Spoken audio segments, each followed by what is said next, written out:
Hello everyone, welcome to जेनीट education. My name is Pratiksha Tamrakar और हम कर रहे हैं class 11th chemistry chapter number 2 structure of atom. तो स्ट्रक्चर ऑफ एटम के हम जस्ट लास्ट टॉपिक पर चल रहे हैं। ये चैप्टर हमारा ऑलमोस्ट कंप्लीट हो चुका है, बस मैं एक और टॉपिक बताऊंगी फिर ये चैप्टर आपका कंप्लीट हो जाएगा। तो हम लास्ट लेक्चर में डिस्कशन कर रहे थे इलेक्ट्रॉनिक कॉन्फ़िगरेशंस के बारे में कि इलेक्ट्रॉनिक जो ऑर्बिटल्स हैं उनमें इलेक्ट्रॉन्स की फीलिंग कैसे करनी है। उसके पहले के लेक्चर में हमने देख लिया था कि ऑर्बिटल कितने टाइप्स के होते हैं, उनका शेप्स कैसा होता है, ठीक है, शेप्स देखा था। उसके बाद हमने उनकी एनर्जीज भी डिस्कस कर ली थी। फिर एनर्जीज के बेस्ड पर उनको फिल कैसे करना है उसके लिए हमने तीन रूल्स देखे थे। पहले पाउली एक्सक्लूजन प्रिंसिपल, फिर देखा था हुंस रूल देखा था और एक अफबाउ प्रिंसिपल देखा था, ठीक। तो ये तीन प्रिंसिपल के बेस पर हम जो एटॉमिक ऑर्बिटल्स होते हैं उनमें इलेक्ट्रॉन्स की फीलिंग करते हैं। और ये इलेक्ट्रॉन्स की फीलिंग हमने फर्स्ट एलिमेंट हाइड्रोजन से नियॉन तक के लिए कर लिया था, ठीक है। तो जस्ट एक जल्दी से रिकैप करते हैं और फिर उसके आगे की जो इलेक्ट्रॉनिक कॉन्फ़िगरेशन है वो हम फिल करना स्टार्ट करते हैं, ठीक है।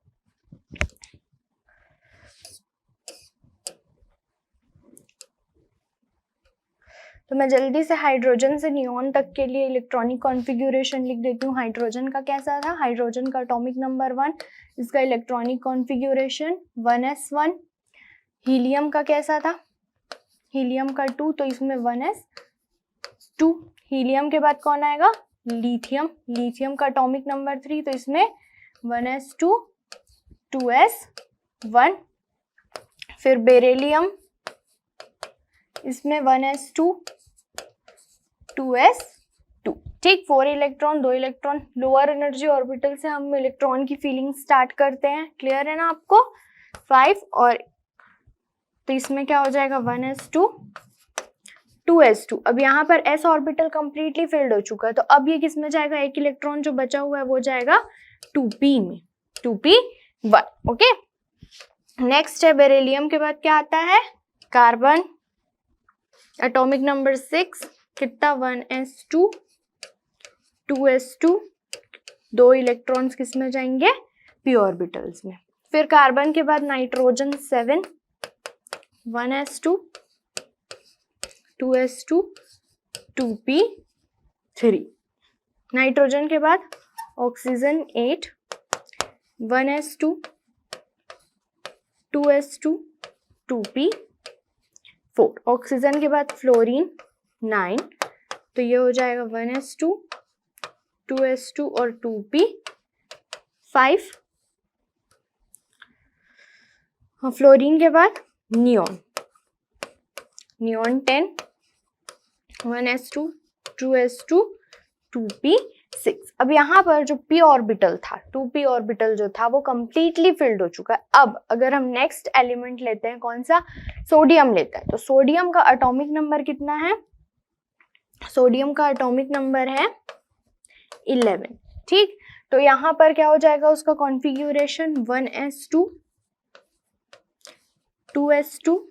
चलिए उसे पूरे कंप्लीट फिल करके बताते हैं आपको कि किस तरह से होगा। सबसे पहले 1s में इलेक्ट्रॉन जाएगा, ठीक, 1s2, वो भी स्पिन, अपोजिट स्पिन के साथ, 2s2।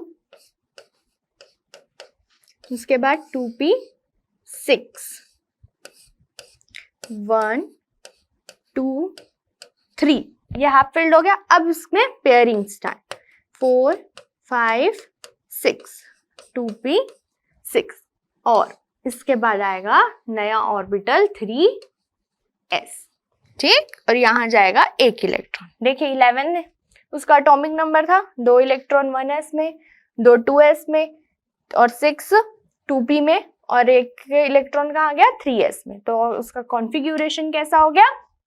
1s2 2s2 2p6 और 3s1, ओके। नेक्स्ट देखते हैं मैग्नीशियम, 12 होता है एटॉमिक नंबर।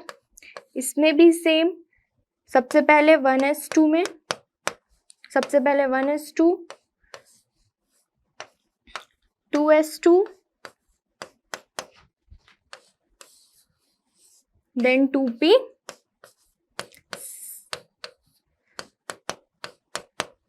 ये हुआ 2p6, उसके बाद किस में जाएगा 3s में। अब ये 11 हो गया। अब इसके बाद जो 12 इलेक्ट्रॉन है इसी में ही अपोजिट स्पिन के साथ, तो 1s2 2s2 2p6, ये हो गया 3s2।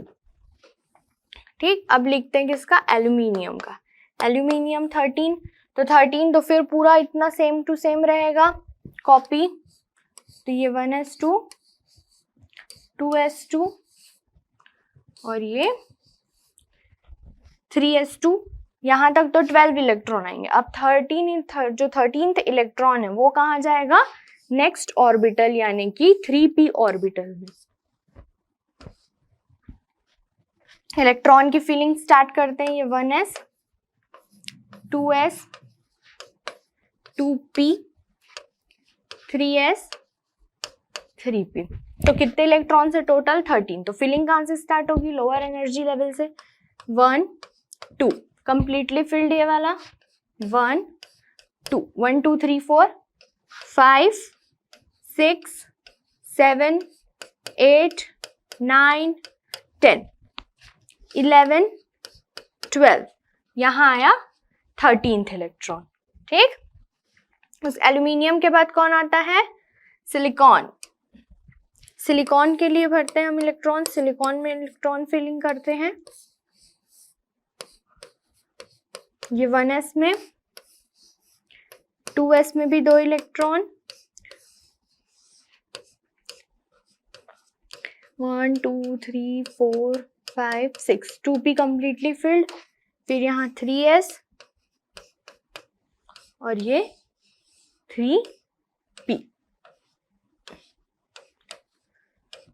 ये हो गया कितना, 1s2 2s2 2p6 3s2 और ये हुआ 3p2। अब आप यहाँ देख रहे होंगे कि मुझे बार बार ये वाला इतना लाइन को लिखना पड़ रहा है, इतना।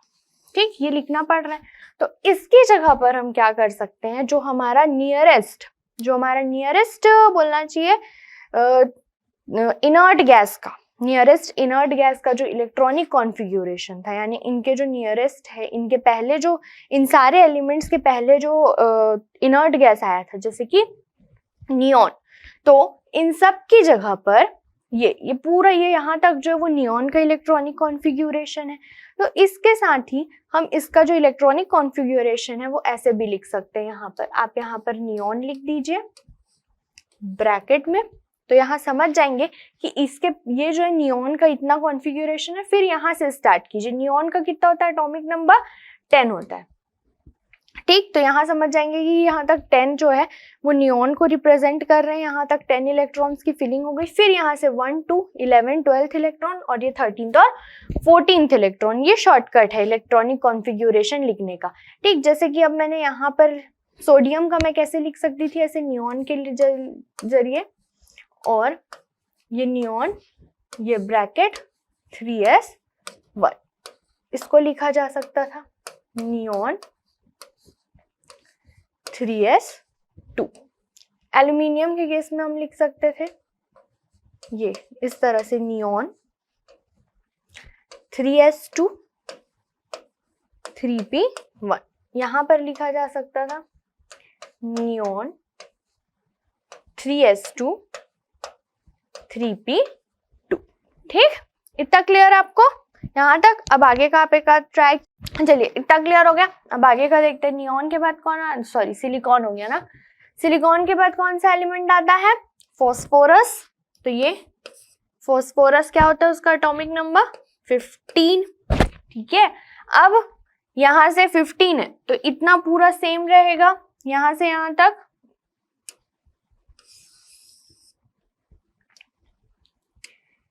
ये इतना पूरा कॉपी रहेगा। मैं इसको नहीं लिखूं तो चलेगा, लेकिन आपको एग्जाम में लिखना है।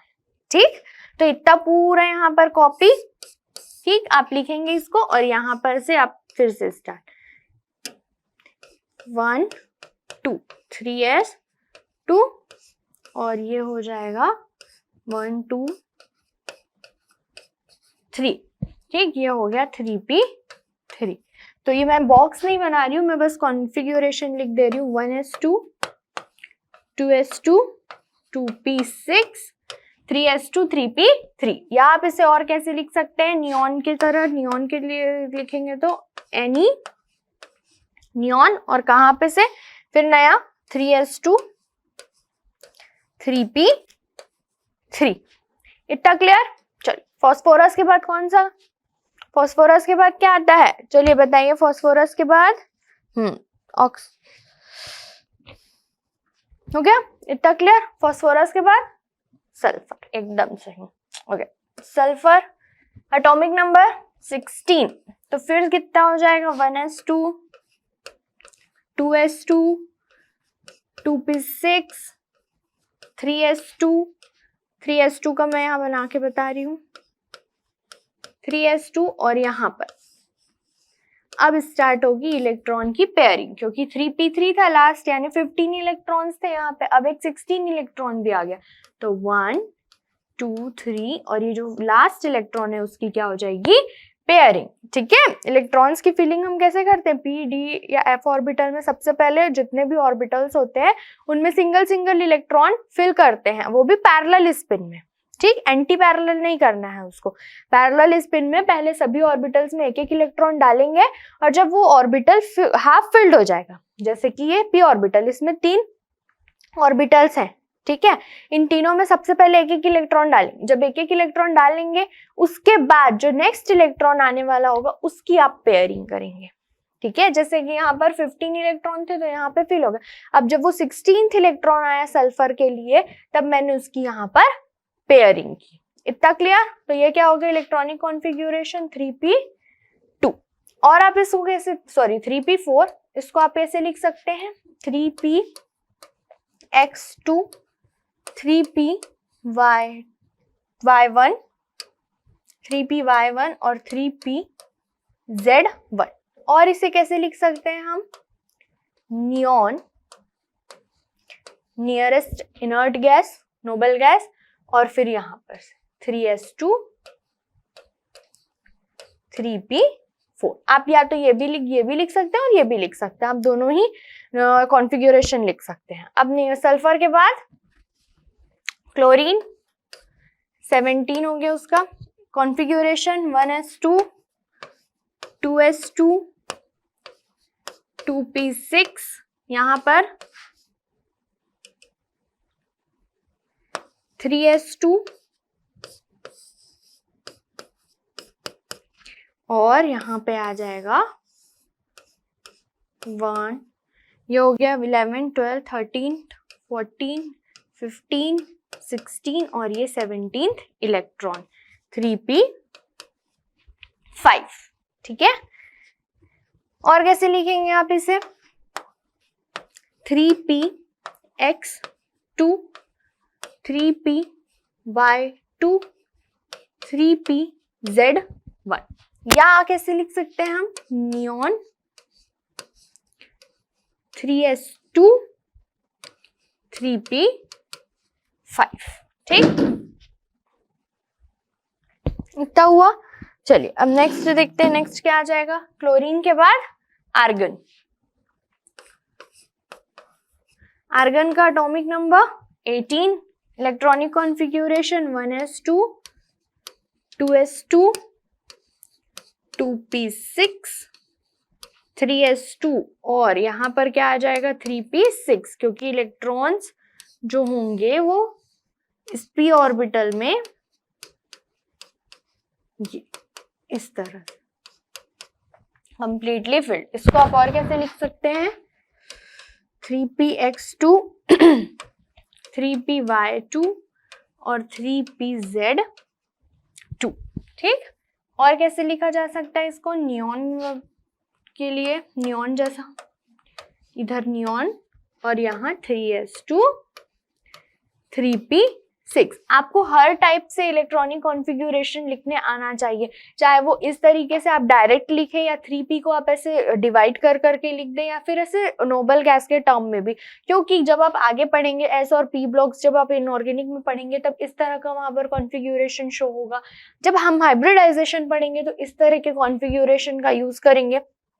तो इस वजह से आपको हर तरह के कॉन्फ़िगरेशन की प्रैक्टिस होनी चाहिए, बस इसमें करना क्या है, सिंपल वाला आपको आता है, सिंपल आता है तो आपका जो नियरेस्ट गैस है, नियरेस्ट नोबल गैस है, तो उसको वहां पर लिख दीजिए, जितने दूर तक वो नियरेस्ट नोबल गैस की कॉन्फ़िगरेशन है उसके प्लेस पर आप वो नियरेस्ट नोबल गैस लिख दीजिए।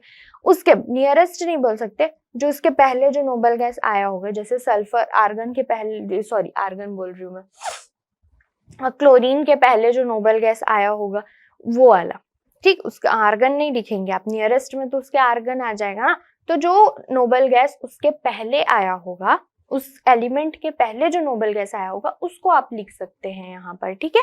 तो ये नियॉन 3s2 3p6, जैसे कि आर्गन के पहले कौन आया था, नियॉन आया था। अब जो नेक्स्ट एलिमेंट आएगा तो उसके लिए अब मैं क्या यूज करूंगी, इसकी जगह पे आर्गन यूज करूंगी, क्योंकि आर्गन खुद क्या है, एक नोबल गैस है, ठीक है। और अगर इस तरह से लिखना है तो 3p ये x होता है, y और z, ठीक, तो x y z, तो x में 2 इलेक्ट्रॉन, y में 2 इलेक्ट्रॉन, z में 2 इलेक्ट्रॉन, तो इस तरह से हम लिख सकते हैं इसे। अब आता है नेक्स्ट पोटेशियम 19। अब पोटेशियम के लिए कैसा होगा, 1s2 2s2 2p6 3s2 3p6, ये कितने इलेक्ट्रॉन्स हो गए, 18 हो गए यहाँ तक इलेक्ट्रॉन्स। अब 19th इलेक्ट्रॉन कहाँ जाएगा, 19th इलेक्ट्रॉन कहाँ जाएगा, यहाँ जाएगा वो 4s में। हमने एनर्जी लेवल के केस में देखा था, जब हम एनर्जी लेवल डायग्राम पढ़ रहे थे तो वहां हमने स्टडी किया था कि जो 4s होती है उस ऑर्बिटल, 4s ऑर्बिटल की एनर्जी क्या होती है, कम होती है, और जो 3d ऑर्बिटल होता है उसकी एनर्जी ज्यादा होती है। तो हम इलेक्ट्रॉन्स की फिलिंग कैसे करते हैं, increasing order of energy levels में करते हैं, ठीक है, इंक्रीज जैसे जैसे इंक्रीज होती जाती है उनमें। तो यहाँ पर 4s की एनर्जी जो होती है वो कम होती है, इसलिए 4s में पहले इलेक्ट्रॉन जाएगा, ये 18 और यहाँ पर 19, ठीक, 3d में बाद में जाएगा। तो इसका कॉन्फ़िगरेशन डॉट बॉक्स बना के लिखें,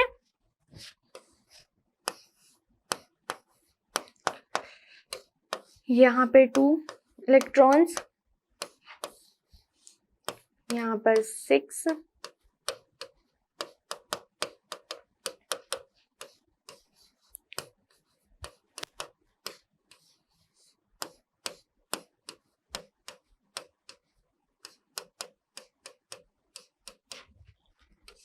और यहाँ पर 1 इलेक्ट्रॉन। इसे और कैसे लिख सकते हैं हम, ये इतना दूर का जो इलेक्ट्रॉन देखिए आप, इतना जो इलेक्ट्रॉनिक कॉन्फ़िगरेशन है, ठीक, ये इतना इलेक्ट्रॉनिक कॉन्फ़िगरेशन जो है वो आर्गन का इलेक्ट्रॉनिक कॉन्फ़िगरेशन है, और आर्गन के बाद कौन आता है, पोटेशियम आता है। तो हम इसके इतने पूरे के जगह पे हम क्या लिख सकते हैं, आर्गन स्क्वायर ब्रैकेट में और यहाँ पर 3 आर्गन 4s, ठीक, इतना क्लियर। अब नेक्स्ट देखते हैं, नेक्स्ट है पोटेशियम के बाद क्या आएगा, कैल्शियम 20। तो फिर ये पूरा उतना ही रिपीट होगा, तो यहाँ पे मैं आर्गन लिख दूं डायरेक्ट, आर्गन, और ये 3s, सॉरी 4s है ना, 4s, वहां 1 इलेक्ट्रॉन गया था 19, तो वहां भी एक और जगह खाली, तो वहीं पर कौन जाएगा, 20th इलेक्ट्रॉन, तो ये हो जाएगा 3s2, ठीक। तो कंप्लीट इसका कैसे हो गया, 1s2 2s2 2p6 3s2 3p6 और ये 4s, ये हो गया हमारे कैल्शियम का इलेक्ट्रॉनिक कॉन्फ़िगरेशन, ठीक है, यहाँ तक। तो यहाँ कैल्शियम तक का हो गया। अब हम स्टार्ट करते हैं स्कैंडियम से जिंक तक के लिए इलेक्ट्रॉनिक कॉन्फ़िगरेशन। तो इसे आप बहुत ही ध्यान से समझिएगा, scandium two electronic configuration.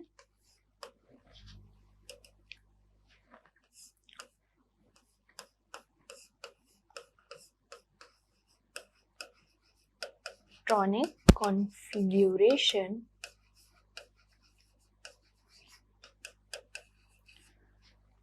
of scandium to zinc, ठीक, तो सबसे पहले स्कैंडियम का देख लेते हैं। स्कैंडियम कितना होता है इलेक्ट्रॉनिक एटॉमिक नंबर 21। तो यहाँ पर पूरा आर्गन तक तो सेम रहने वाला है, ठीक है, यानी कि 1s2 2s2 2p6 3s2 3p6 इतना तो आपको आता है। और इसके बाद 4s2, ठीक, यहाँ तक हमने देख लिया था कैल्शियम के केस में। अब ये तो 20 इलेक्ट्रॉन हुआ। अब जो नेक्स्ट इलेक्ट्रॉन है वो एंटर करता है 3d ऑर्बिटल में, ठीक, तो ये जाएगा नेक्स्ट ऑर्बिटल जो कि है 3d। ये हो गया 3d। एक इलेक्ट्रॉन है तो आप उनमें से किसी में भी फिल कर सकते हैं क्योंकि ये डीजेनरेट ऑर्बिटल्स होते हैं। तो इसे आप और कैसे लिख सकते हैं, आर्गन, आर्गन लिखेंगे। उसके बाद 4s2 3d 4s2 3d 1, या इसे कहीं पर और कुछ जगह पर ऐसे लिखा होता है आर्गन 3d1 4s2। आप ये दोनों ही तरीके से, मतलब 3 टाइप्स हो गए। एक तो पूरा कंटिन्यू लिख दिया हमने, एक ये 4s2 3d1। तो आप इन दोनों में से किसी को भी आगे पीछे लिख सकते हैं, ऐसा कोई गलत नहीं होगा वहां पर, ठीक, क्योंकि कुछ बुक में कभी इसको आगे दिया रहता है कभी पीछे दिया रहता है तो बहुत कंफ्यूजन होता है कि 3d को आगे लिखे कि 4s को आगे लिखे। तो ऐसा कुछ नहीं है, आप लिख सकते हैं दोनों को आगे पीछे, ठीक है, क्योंकि दोनों की जो एनर्जी होती है वो ऑलमोस्ट सेम, हम ऐसा बोल सकते हैं। स्कैंडियम के बाद कौन आएगा, स्कैंडियम के बाद आते हैं, स्कैंडियम के बाद कौन आता है, टाइटेनियम, ठीक, स्कैंडियम के बाद टाइटेनियम। तो टाइटेनियम का कितना होता है एटॉमिक नंबर 22। तो यहाँ हो जाएगा 1s2 2s2 2p6 3s2 3p6 4s2 और अब यहाँ 3d 3d2, ठीक। इसको हम और कैसे लिख सकते हैं, आर्गन, ये पूरा यहां तक के लिए, और 4s2 3d2, ठीक, ये हो गया। नेक्स्ट देखते हैं टाइटेनियम के बाद vanadium 23 1s2 2s2 2p6 3s2 3p6 4s2, यहाँ 1 2 3,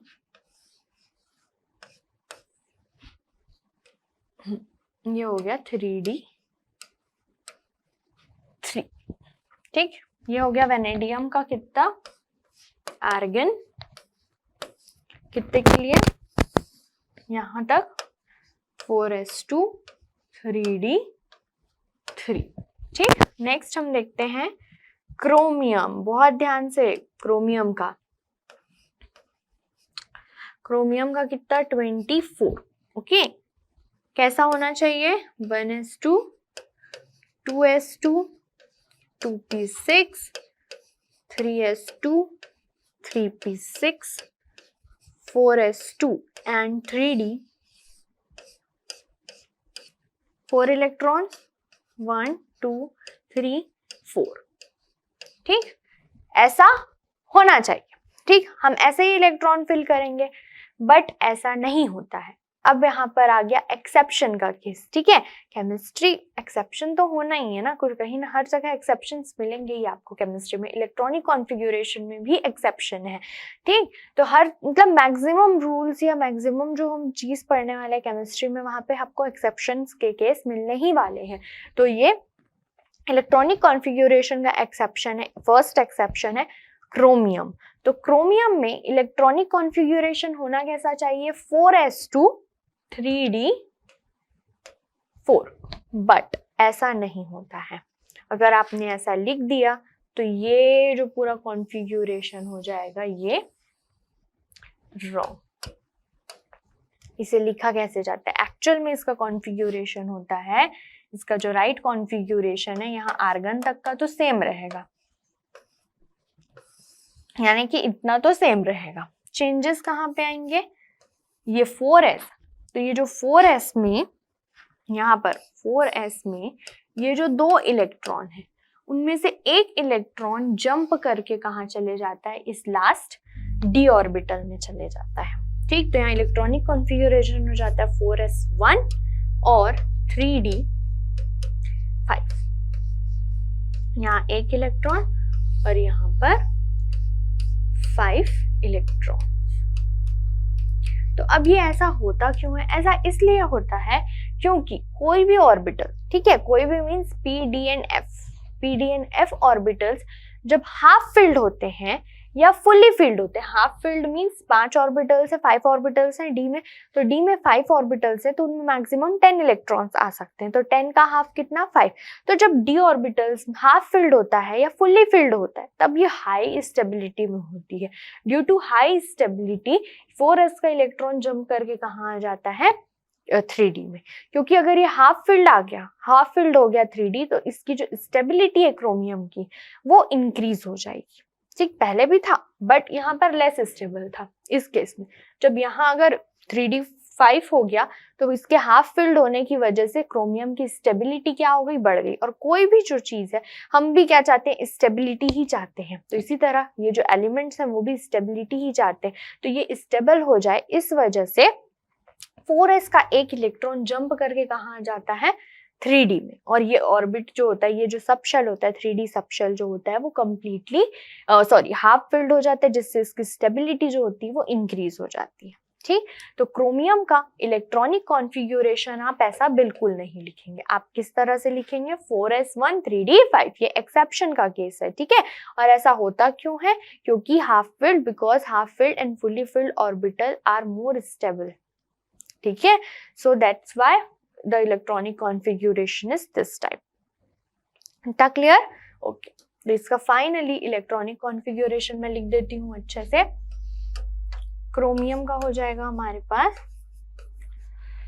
1s2 2s2 2p6 3s2 3p6 4s2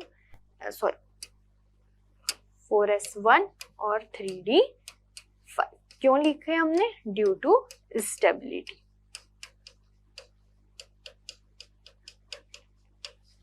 ठीक, अब नेक्स्ट देखते हैं। नेक्स्ट है क्रोमियम के बाद मैंगनीज 25।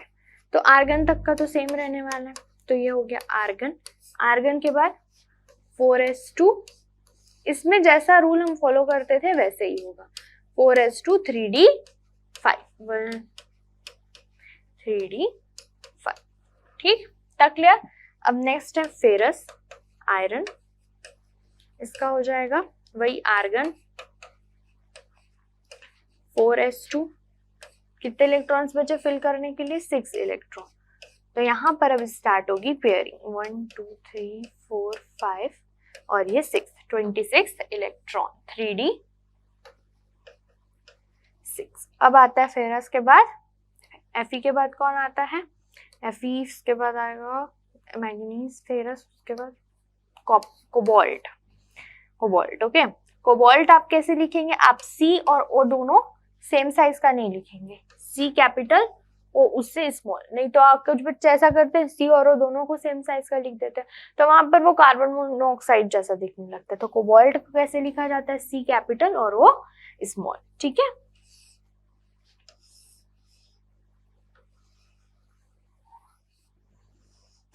ये हो गया।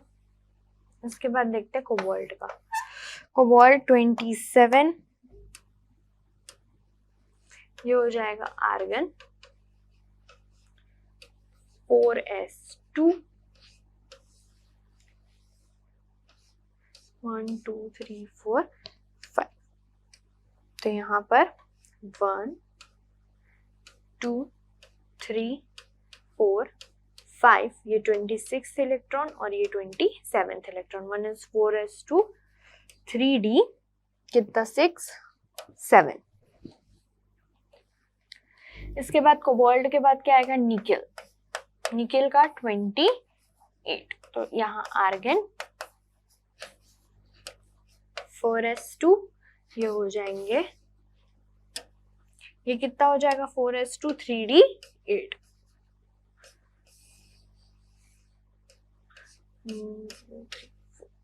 1 2 3 4 5 6 7 और ये तुम्हारा 28th इलेक्ट्रॉन 3d5। अब आता है क्रोमियम, क्रोमियम के बाद कॉपर। ठीक, तो कॉपर का भी जो केस है वो एक्सेप्शनल केस है। ठीक, क्रोमियम और कॉपर दोनों ही जो है वो एक्सेप्शनल केस में आते हैं। तो यहाँ पर आर्गन और होना, एक मिनट में नीचे लिखती हूँ,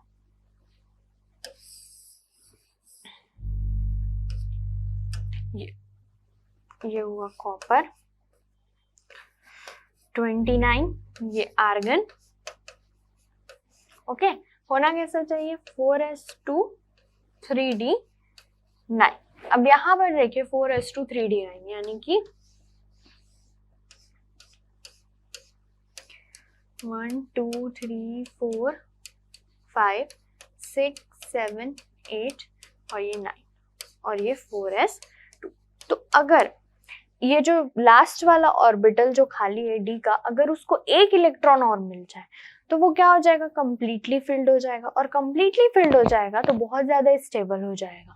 तो इसलिए क्या होगा कि ये जो इलेक्ट्रॉन है ये जंप करके कहाँ आ जाएगा, यहाँ, जिससे कि 3d9 जो है वो कंप्लीटली फिल्ड हो जाएगा और जो कॉपर है वो स्टेबिलिटी गेन कर लेगा। तो इसका इलेक्ट्रॉनिक कॉन्फ़िगरेशन ऐसा बिल्कुल नहीं होगा। किस तरीके से होगा, ये होगा हमारे पास कुछ इस तरह, कॉपर 29, आर्गन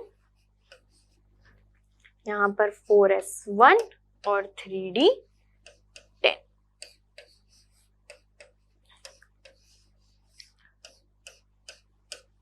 1 2 3 4 5 6 7 8 9 10। क्यों हुआ ये, ड्यू टू स्टेबिलिटी। ठीक, क्लियर। अब लास्ट देखते हैं हम जिंक का।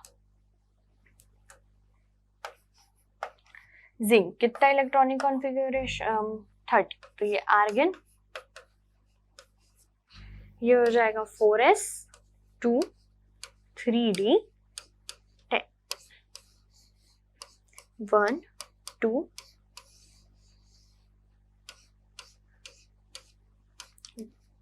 21 22 23 24 25 6 7 8 9 और ये 10। तो इस तरह से यहाँ पर हम इलेक्ट्रॉन्स की फीलिंग कर सकते हैं। इसके आगे भी किया जा सकता है, आप ट्राई कीजिएगा, वहां पर भी बहुत से एक्सेप्शनल केसेस आएंगे।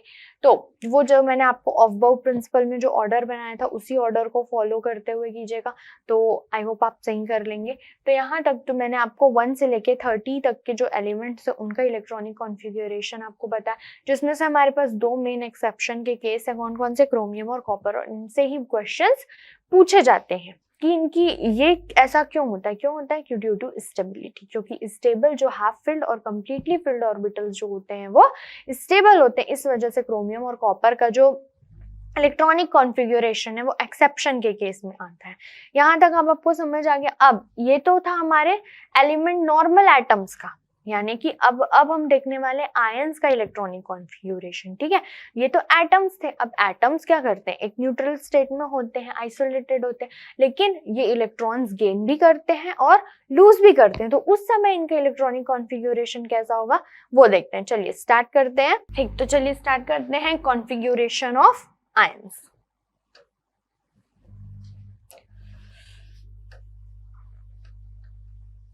Electronic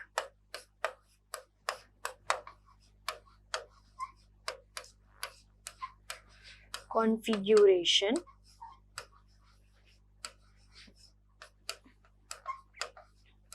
of ions। ठीक, तो आयंस कितने टाइप के होते हैं हमारे पास, हमारे पास 2 टाइप्स के आयंस होते हैं।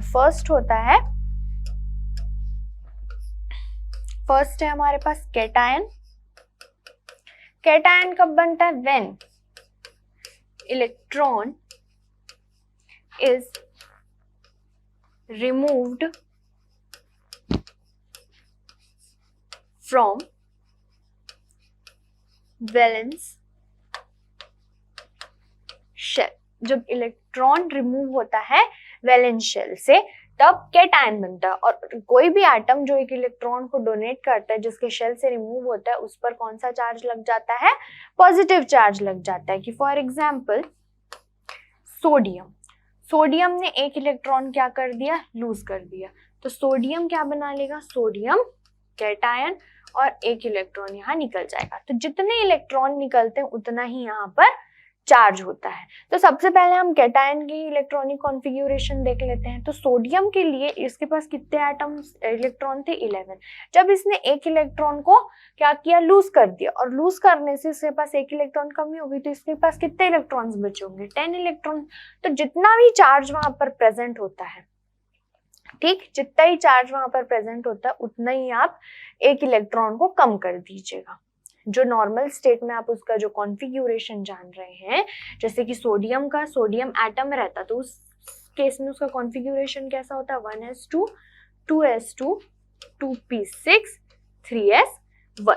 बट जब सोडियम किस में कन्वर्ट हुआ? सोडियम कैटायन में कन्वर्ट हुआ। कैसे कन्वर्ट हुआ? एक इलेक्ट्रॉन को लूज करके। तो एक इलेक्ट्रॉन जब उसने लूज किया, यानी कि ये जो इलेक्ट्रॉन था ये इसका वैलेंस शेल से जाता है इलेक्ट्रॉन, मतलब जो आउटर मोस्ट शेल होता है वहां से इलेक्ट्रॉन की लूज किया जाता है। तो ये जो 3s1 था ये क्या था? उसका वैलेंस शेल था। तो ये जो 3s1 में जो इलेक्ट्रॉन था वो कहाँ चले गया? लूज हो गया।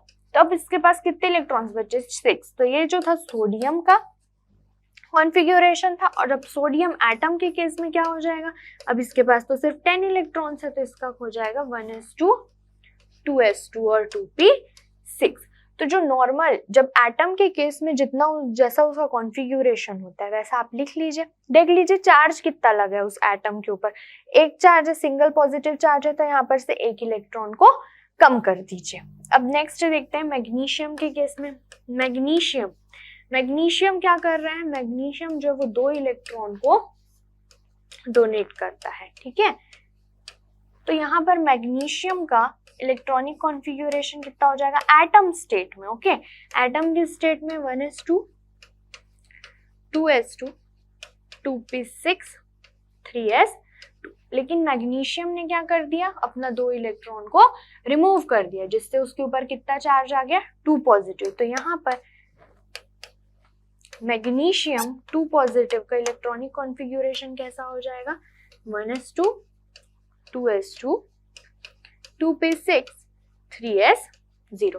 इसे लिखेंगे तो भी ठीक और नहीं लिखते हैं तो भी चलता है, ठीक। तो Mg2+ का इलेक्ट्रॉनिक कॉन्फ़िगरेशन कैसा हो गया? जितने चार्ज वहां प्रेजेंट होंगे उस आयन में, ठीक है, जितना पॉजिटिव चार्ज प्रेजेंट होगा कैटायन में उतने ही आप इलेक्ट्रॉन्स को आप कम कर दीजिएगा उसके एटम स्टेट की इलेक्ट्रॉनिक कॉन्फ़िगरेशन से, ठीक है।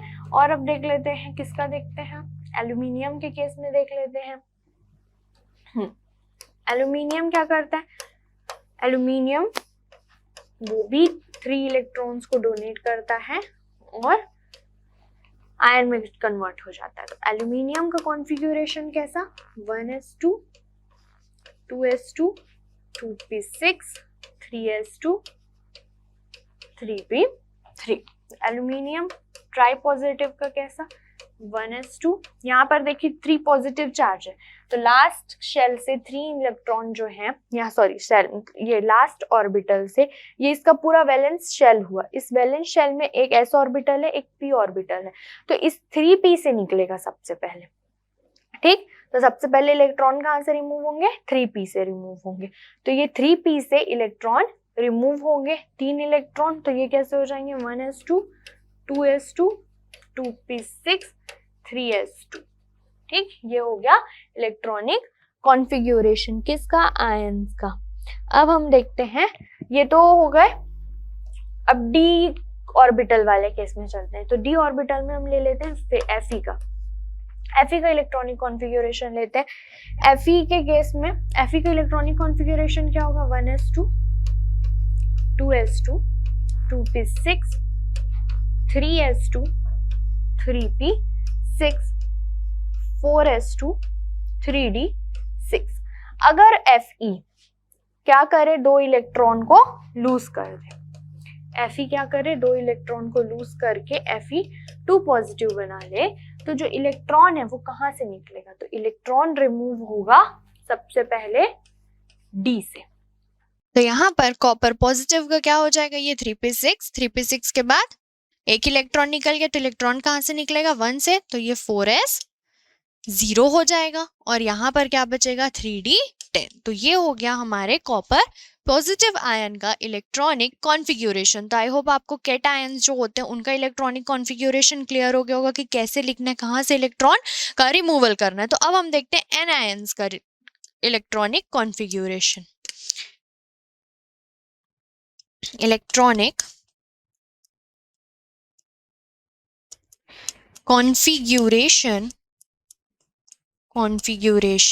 Electronic configuration of anions. तो कभी भी एनायंस कब बनते हैं, जब कोई एटम एक इलेक्ट्रॉन को क्या करता है, एक्सेप्ट करता है, तब वहां पर क्या बनते हैं, एनायंस बनते हैं। तो एनायंस बनते हैं तो इलेक्ट्रॉन गेन हो रहा है, तो यानी नंबर ऑफ इलेक्ट्रॉन्स क्या होते जा रहे हैं, इंक्रीज होते जा रहे हैं, नंबर ऑफ इलेक्ट्रॉन इंक्रीज होते जा रहे हैं। और इस पर चार्ज कौन सा लगता है, नेगेटिव चार्ज लगता है। जितने इलेक्ट्रॉन उसने एक्सेप्ट किए होंगे उतना ही चार्ज वहां पर लगता है। जैसे क्लोरीन के लिए देखते हैं, क्लोरीन एटॉमिक नंबर 17, क्या होता है configuration, 1s2, 2s2, 2p6, 3s2 and 3p5, ये होता है कॉन्फ़िगरेशन क्लोरीन का। अगर ये क्लोरीन क्या करे, एक इलेक्ट्रॉन को गेन कर ले, तो इसके ऊपर एक सिंगल चार्ज लग जाएगा और इसका इलेक्ट्रॉनिक कॉन्फ़िगरेशन कैसा हो जाएगा, 1s2, 2s2, 2p6, 3s2 और लास्ट ऑर्बिटल में हमारे इलेक्ट्रॉन जाएगा, लास्ट ऑर्बिटल में, तो लास्ट ऑर्बिटल यहाँ 3p, तो ये हो गया 3p6। तो कैटायन में क्या करना है, जितने चार्ज लगे उतने इलेक्ट्रॉन कम करना है, एनायन के केस में क्या करना है, जितने चार्ज लगे उतने इलेक्ट्रॉन को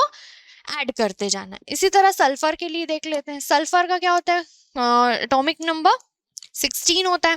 कॉन्फ़िगरेशन क्या हो जाएगा, 1s2, 2s2, 2p6, 3s2, 3p4, ये सल्फर का होता है। अब सल्फर क्या करता है, सल्फर जो है वो 2 इलेक्ट्रॉन को गेन करता है और क्या बना लेता है, s2 निगेटिव आयन। तो अब यहाँ पर 2 निगेटिव बने, 2 निगेटिव यानी लास्ट ऑर्बिटल, लास्ट कौन सा, 3p ऑर्बिटल, तो 3p ऑर्बिटल में कौन ऐड होगा, 2 इलेक्ट्रॉन्स ऐड होंगे। तो यहाँ पर s2 negative is equals to 1s2, 2s2, 2p6, 3s2 और ये हो जाएगा 3p6। तो इस तरह से आपको आई होप समझ आ गया होगा कि कैटायंस और एनायंस का इलेक्ट्रॉनिक कॉन्फ़िगरेशन कैसे लिखा जाता है, कैसे उन्हें जितने नंबर वो चार्ज रहते हैं उतने इलेक्ट्रॉन को इंक्रीज कर दिया जाता है या डिक्रीज कर दिया जाता है। तो आई होप आपको क्लियर हो गया होगा। तो आज के वीडियो लेक्चर में इतना ही, मिलते हैं नेक्स्ट वीडियो लेक्चर में। और अगर वीडियो पसंद आई हो तो वीडियो को लाइक, शेयर और सब्सक्राइब ज़रूर करिएगा। Thank you.